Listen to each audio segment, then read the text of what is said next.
Dopo anni di crescita costante sia in termini di posti letto che di presenze ed un 2017 che ha fatto segnare la cifra record di 7 milioni e 800 mila turisti negli alberghi del centro storico, più 3 milioni e 2 in terraferma e un altro mezzo milione al Lido, per la prima volta nel 2018 il turismo a Venezia ha segnato un calo di fatturato stimato tra il 12 e il 15%. Hanno risentito di più i 4 e 5 stelle proprio perché abituate ad un turismo un po' elitario, con tutta questa enorme massa che hanno portato un po'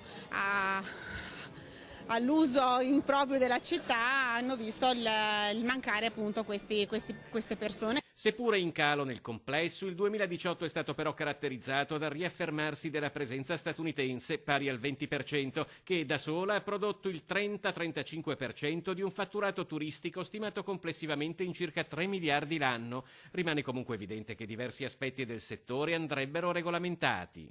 È evidente che c'è il problema della locazione turistica breve, che è una competenza purtroppo statale, cioè il comune non può bloccare gli Airbnb e questi appartamenti che vengono offerti ai turisti come locazione breve.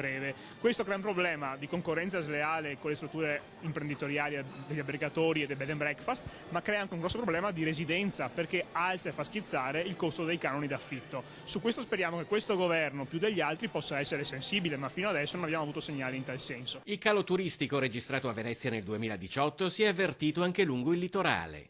Questo perché sono ripartiti zone importanti internazionali, mete importanti tipo l'Egitto, la Turchia, e quindi questo ha condizionato ovviamente. Del resto la proposta turistica che fanno loro è estremamente competitiva in termini di prezzo e sul prezzo noi non riusciamo a competere. Noi dobbiamo competere sulla qualità, dobbiamo competere sui prodotti nuovi che diamo e i servizi che diamo al turista e questo è il motivo su cui noi abbiamo investito come Regione Veneto anche tramite l'utilizzo dei fondi europei PORFES.